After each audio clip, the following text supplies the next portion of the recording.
Welcome students to the online lecture series for the subject Digital Electronics. Today we are starting with the lecture 1 of Unit 2. आज हमारी Unit 2 start हो रही है और ये हमारी Unit 2 का lecture 1 है. Unit 2 is Combinational Digital Circuit. तो जब भी हम Combinational Digital Circuit पढ़ेंगे उससे पहले हमें इसकी बेसिक्स पढ़ना जरूरी है. जैसे कैसे इसको मिनिमाइज, कोई भी लॉजिक फंक्शन हमें दे रखा है तो उसको मिनिमाइज किस तरीके से किया जाता है. There are some forms in which we can represent the Boolean functions like canonical and standard forms. तो ये starting है इस यूनिट की. तो देखिए क्या होता है canonical और standard forms. We need to consider formal techniques for the simplification of Boolean functions. Identical functions will have exactly the same canonical form. तो हमारे कैनोनिकल फॉर्म को हम दो तीन फॉर्म्स में रिप्रेजेंट कर सकते हैं, लाइक मिन टर्म्स और max terms, sum of min terms and product of max terms, product and sum terms, और last sum of product and product of sum form, SOP और पीओएस जो normally कहा जाता है. यहाँ कुछ एक डेफिनेशंस हैं जो कि बहुत इंपॉर्टेंट है हमें जानना, जैसे कि what is literal. Literal means a variable या फिर उसका complement. Literal is a variable और इट्स कॉम्प्लीमेंट. जैसे कि अगर मान लीजिए हमने कोई वेरिएबल लिया a, तो उसी का ही कॉम्प्लीमेंट जैसे कि a बार, तो ये जो a है या a बार है इसको हम बोलते हैं literal. Product term, the literals which are connected by dot are termed as product term. Sum terms, if the literals are connected by positive sign or addition sign, then they are termed as sum term, like a plus b. Min term, min term is a product term in which all the variables appear exactly once, either complemented or uncomplemented. तो min term हमारे पास में एक product term होगा जिसमें सारे variables जो हैं वो सिर्फ एक ही बार appear होंगे. इसी तरीके से max term जो है वो हमारा sum term होगा जिसमें सारे literals या variables जो हैं वो सिर्फ एक बार represent होंगे.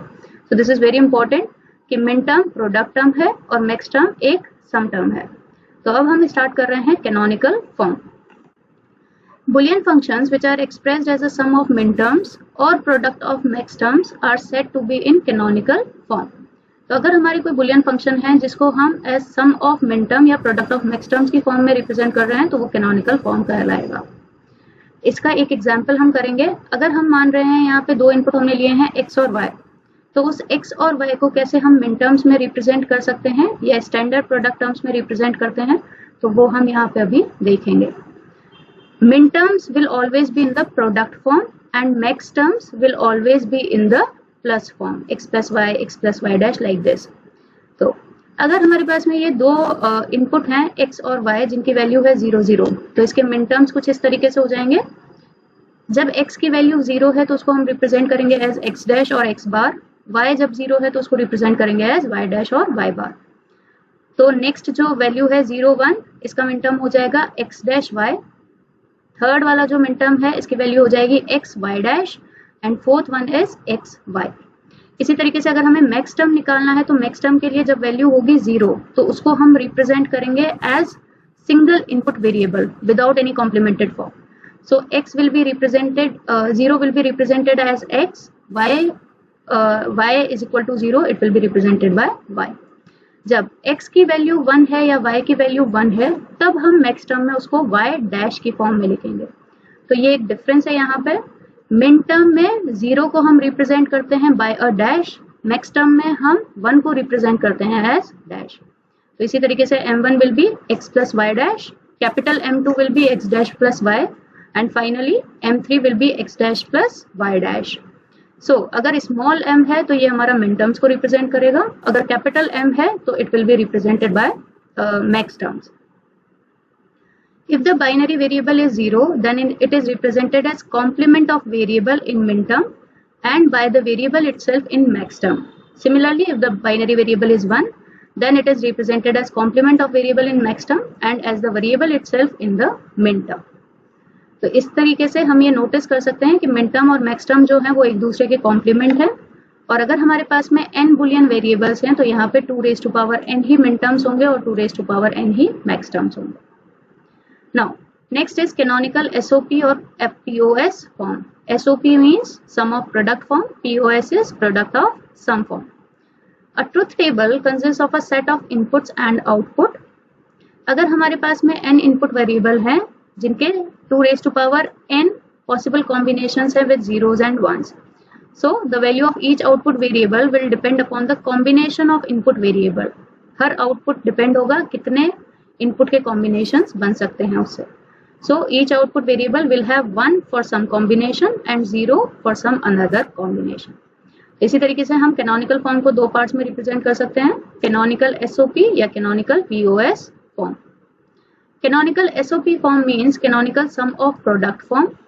In this form, each product term contains all literals. जितने भी हमारे literals हैं सारे इस form के अंदर आएंगे. Hence, the product terms are nothing but the minterms. Hence, canonical SOP को हम sum of minterm form भी कहते हैं. तो इसका तरीका कैसे है, कैसे हम इसको आइडेंटिफाई कर सकते हैं, तो एक एग्जाम्पल से समझेंगे इसको. सपोज हमारे पास में यहाँ पे 3 इनपुट हैं. These are 3 inputs PQR. PQR are 3 inputs and the output is F. So there are 3 inputs PQR and the output is F. So अगर हमारे पास में 3 इनपुट हैं तो उनकी वैल्यू यही होगी 000, 001, 010, 011, 100. ये कोई आर्बिट्रेरी एग्जाम्पल है. The output F is equal to 0, 0, 0, 1, 0, 1. ये किसी भी कोई किसी एग्जाम्पल के थ्रू नहीं है, सिर्फ एक आर्बिट्रेरी हमने यहाँ पे वैल्यू ली है कि f की वैल्यू कुछ इस तरीके से. तो इसका कैनोनिकल एसओपी और पीओएस फॉर्म हम किस तरीके से निकाल सकते हैं. For canonical SOP form we will write it as, जहां जहां हमें 1 canonical SOP form find out करने के लिए हम ये देखेंगे कि हमें f के अंदर 1 कहाँ कहाँ मिल रहा है इस ट्रुथ टेबल के according. So the 1 we are getting at this point, at this point, at this point and at this point. So SOP form में इसको लिखा जाएगा, जब भी हमें 0 मिलेगा उसको हम रिप्रेजेंट करेंगे by P dash. Simple. If 1 है तो Q and then is R. So इसको लिखा जा सकता है P dash Q R. Next हमें 1 मिल रहा है इस पॉइंट पे तो इसको लिखा जाएगा P Q dash and R and this is P Q R dash. And finally we are getting 1 1 1, so it is written as PQR. Right? So इसका SOP फॉर्म हम लिख सकते हैं कुछ इस तरीके से, P dash QR plus PQ dash R plus PQR dash plus PQR. तो हमें 1 कहाँ कहाँ मिल रहा है, हमें मिल रहा है 1 at position 3, at position 5, at position 6, at position 7. So we can write the output F as small M3, M5, M6, M7. This is the standard SOP form. तो इसको रिप्रेजेंट करने का तरीका है सिग्मा. सिग्मा से हम इसको रिप्रेजेंट करते हैं एंड स्मॉल m मीन्स मिन टर्म्स. तो हमारे मिन टर्म्स हमें कहाँ कहाँ मिल रहे हैं 3, 5, 6, 7 पोजिशन पे. So this is the canonical SOP form. Now in canonical POS form what we will do is, हमें यहाँ पे प्रोडक्ट ऑफ मैक्स टर्म करना है या प्रोडक्ट ऑफ सम हो जाएगा. सेम ट्रुथ टेबल के लिए हमें अगर इसका POS फॉर्म निकालना है, प्रोडक्ट ऑफ सम फॉर्म निकालना है, तो हमें ये देखना होगा कि हमें 0 कहाँ कहाँ मिल रहा है. तो 0 हमें मिल रहा है इस पोजीशन पे, इस पोजीशन पे, इस पोजीशन पे एंड इस पोजीशन पे. So for POS form we will write it as P because in max term 0 is written as the variable itself. ये हो जाएगा Q और ये हो जाएगा R. तो इसको हम लिखेंगे क्या, P plus Q plus R. The next is P plus Q plus R dash. तो इसी तरीके से हम इसका canonical POS फॉर्म में final output will be P plus Q plus R. This is one output. Then next is P plus Q plus R dash. Third is P plus Q dash plus R. And finally P dash plus Q plus R. So this is canonical POS form. इसको represent करने का तरीका ये है, हम यहाँ पे capital M जो है that will be representing our max terms, और क्योंकि ये POS फॉर्म है, प्रोडक्ट ऑफ सम फॉर्म है, दैट इज वाई हम यहाँ पे पाई लगा देंगे.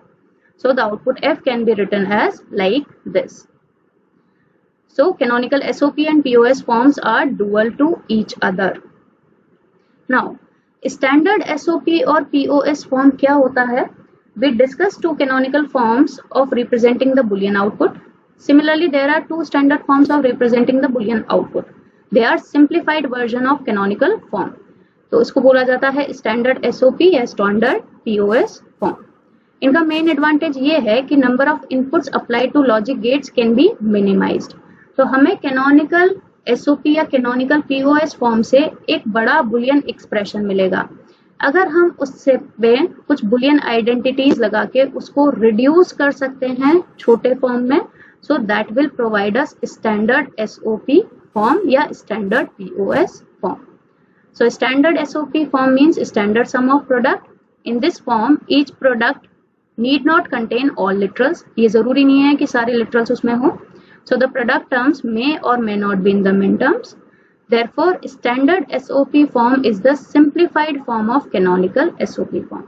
तो हमें जो भी canonical SOP form मिला है उसको अगर हम फर्दर मिनिमाइज कर देते हैं और हमारा एक्सप्रेशन जो है और छोटा हो जाएगा तो उसको बोला जाएगा standard SOP form. Standard POS form वही चीज हम कैनोनिकल पीओएस फॉर्म से ही इसको लेंगे, बट जिसका फर्दर रिडक्शन करके और उसको मिनिमाइज किया जा सके छोटे फॉर्म में, that will be our standard POS form.